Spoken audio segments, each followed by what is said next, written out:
কিছু পছন্দের খাবার থেকে যাক আমার স্মৃতিতে।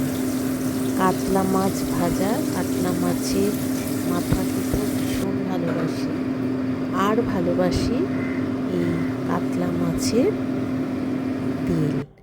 কাতলা মাছের তেল আমি দুরকমভাবেই করি। একটা হচ্ছে শুকনো লঙ্কা ভাজা করে রেখে দিই, বা শুকনো লঙ্কা ভেজে তার মধ্যে রসুন আর পেঁয়াজটাকে ভাজা ভাজা করে তারপর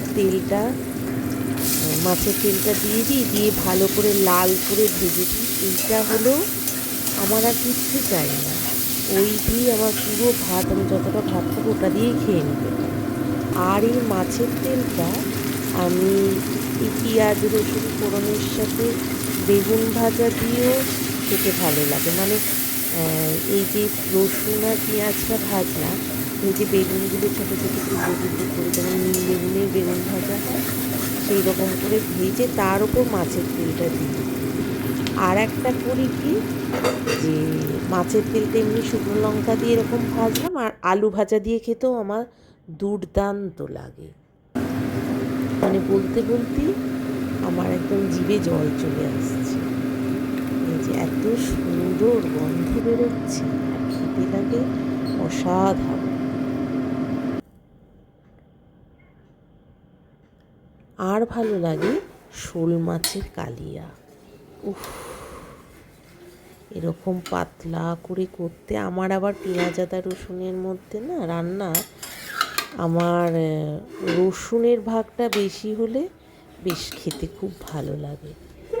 মানে আলু দিয়ে এটা করেছি, পেঁয়াজ আদা রসুন এটা বেটেও দেওয়া যেতে পারে, বা পেঁয়াজটা কুচিয়ে আদা রসুন বাটা আর রেগুলারের মশলা হলুদ গুঁড়ো, জিরে গুঁড়ো, ধনে গুঁড়ো, কাশ্মীরি লঙ্কার গুঁড়ো, পরিমাণ মতো নুন দিয়ে ভালো করে মশলাটা কষিয়ে মাছটা আগে থেকে ভেজে রেখে তারপর ঝোলের মধ্যে ডুবিয়ে মাছটা গরম মশলা দিয়ে ভালো করে ফুটিয়ে নামিয়ে নিলেই অসাধারণ হয় এই শোল মাছের কালিয়া। শোল মাছ কেন, কাতলা মাছের কালিয়াও, যে কোনো কালিয়া এইভাবে করলে একদম মাংসের মতো কষে করলে তার স্বাদ হয় দুর্দান্ত।